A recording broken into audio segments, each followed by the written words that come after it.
His dad was a priest in the temple, Zechariah. I know Zechariah's going, oh my gosh, he's so embarrassing. If you just put on some church robes and just make this better, you really help your father. It's a shame for a man to have long hair, it says in Corinthians. Yeah, it's a shame, not a sin.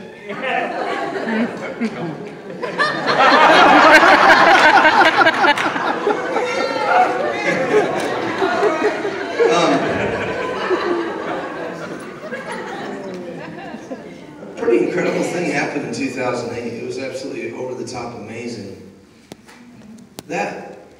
So we had 350,000 people came in from 240 countries over 4.5 months. Every night a meeting, every morning a meeting. People laid out. We saw cripples get out of chairs. We saw the dead raised. We verified one of them because my wife and I went to Ireland. We went to a place in Belfast. One pastor came to me, he goes, Roy, in 2008, I remember coming to Lakeland, and I felt the weight of his glory, and I went down. Is that pretty good? Is that close to coming? And we went to Belfast, and we actually verified a young man, 16 years old, was killed in a car accident, Melanie, was it? Some kind of accident. They put him in the morgue. He was in the morgue, okay? They prayed for him watching God TV in the morgue, watching the revival. When they prayed, he came back to life on the morgue table. Verified by the Father, verified by the people. So we saw those kinds of things. And you know what it is? It launched my wife and I. You know, we only stepped out for 2.5 years on our own. And all of a sudden, I got to meet everybody I ever wanted to meet. I got to do all the kinds of things that I ever dreamed of. It was amazing. It's not just doing things that I wanted to do. It was more doing things that I knew I was called to do. Come on. And you know, I got to a place 3 years ago. I didn't tell you this last night, but three and a half years ago, I was in Ghana, Africa with Reinhard Bonnke's ministry. And I got to lead worship there with 350,000 people in one meeting in one night. Wow. It was unbelievable. When they sang Holy in the Presence of Angels, a song I wrote, it was like, this has got to be close to what heaven's like. Like, it's got to be close. Maybe not the smell, but the heavenly sound. And then 3 years ago, I found myself in Brazil. I had no idea that they were taking my music and taking my video of doing music and airing it nationally all over Brazil for 7.5 years. So when they flew me there, and this is a very large organization, I mean absorbent, humongous organization, who just, everybody knows them in Brazil. They flew me in, first class, my wife and I. We get there, I've never laid down in bed ever in a plane, but this was awesome. I felt like, yeah, this is the blessing of the Lord. This is good. You know, religious people are like, oh, I couldn't do that. Well, that's all right, give it to me. I'll do it. I'll lay in it. Okay? You go ahead and have your religious moment in your chair. This is most of my flights, okay? This is sitting. That's sleeping. Am I right, Graham? Sitting. Oh, look at this. I push a button and oh, that's much better.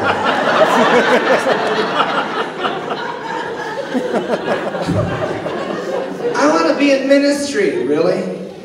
Enjoy. Especially when they're giving out the food, right? It's chicken quesadilla, chicken sandwich, and a cold fish head. Yeah. And I'm row number 99. Wonder what I'm going to get.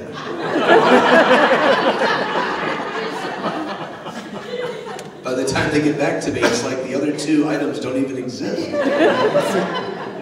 Anyway, so I fly to Brazil, and I get there, and I get off the plane, and they pick me up, and they take me to, we're in Rio de Janeiro, my wife and I.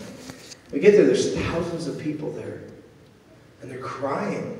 I've never seen anything like it in my entire life. They're crying, they're hugging us, they're grabbing a hold of us. And you'd think Justin Bieber just showed up. Do I really look like Justin Bieber? I think so. So they start baring my hair, they give me security guards and stuff, and we're walking around and everything. They started telling me stories of how they listened to my music in the hospital room and their mother got healed, or they listened to the music and their father died, and that wasn't good. I just thought, but he passed on from like this life. It was a seamless passing on, where the presence of God came in the hospital room, and it was an easy passing kind of thing. So don't buy my music for that reason. But what happened is I was overwhelmed by where we were at 3 years ago. And then 15,000 people in the arena, and Pastor Benny Hinn was there. And I've known Pastor Benny for about 4 years or something. And then we go to Sao Paulo, and I get to preach in a stadium with 40,000 people. And I get to sing. And then I go to this church of 10,000 members, and the pastor tells me a story that blew my mind. He says he had 150 people in 2007 when he watched the Lakeland Revival and listened to In the Presence of Angels. The anointing came into his room so much, it just grabbed a hold of him. He played it every day. Like, I'm not making this up. Every single day he played it. Every day for 7 years or something. And he grew a church from 150 to 10,000. Using my song. Just bringing people in the presence. People they just get laid out on the floor without anybody touching them.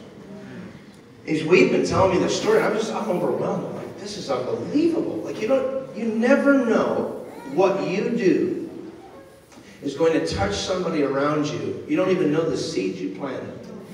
But years from now, you will see a harvest from what you planted in people's lives.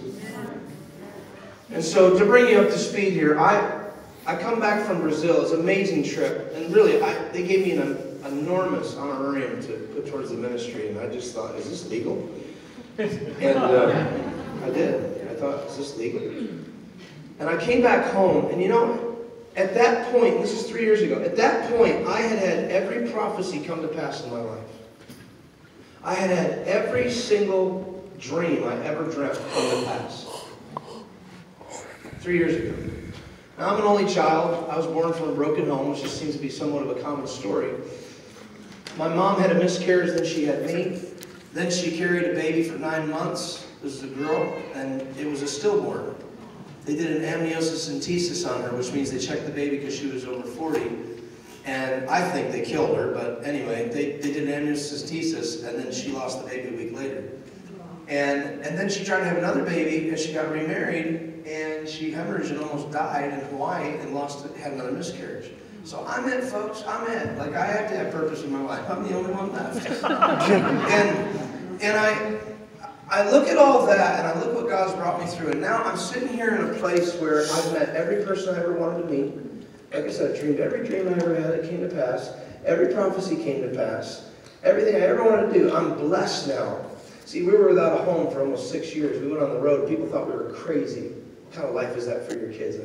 What kind of life is that for my kids? All my kids have ever known is being asleep underneath pews and watching people's lives get healed and being in the anointing of worship and watching people that are addicted to drugs get off drugs and alcohol. My wife has homeschooled them the entire time. I mean, how many of you wish you could have traveled with your parents and just been in that anointing every single night? Yeah, 3 of you. It's awesome.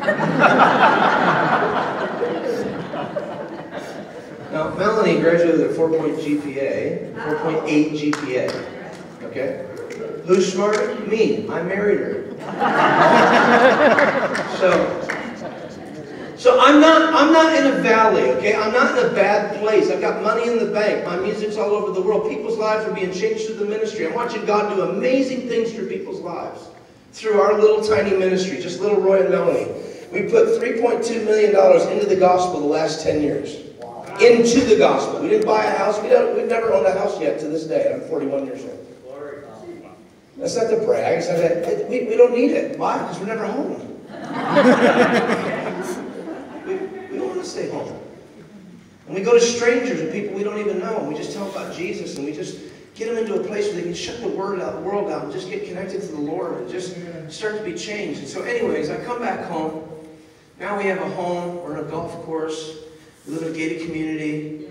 We've got a beautiful pond behind us. We live in Florida, which is really awesome because we have gigantic alligators and poisonous snakes, scorpions, bobcats. And I'm driving in one day, just back fresh from Brazil.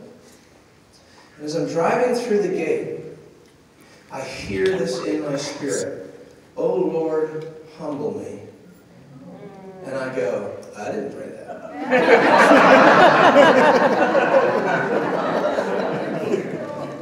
It's not like I'm there. I didn't pray that.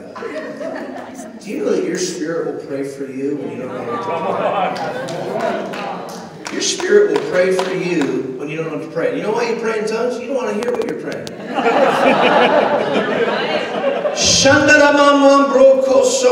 Here's the interpretation. I'm an idiot. I'm an idiot. I'm this business. Help me. Help this sorry sod of a human being. That's why you pray in tongues. Privately, you don't need the interpretation every time, okay? That's for a corporate setting. So, I hear it on my spirit, Lord, humble me. Just humble me. And I'm crying while I'm saying this, and I mean it with all my heart. And I'm just like, I didn't pray this, so what's going on? And I was getting up in the morning and walking 3 miles a day. I was a lot thinner. I was more tanned. I was flying back and forth from TBN.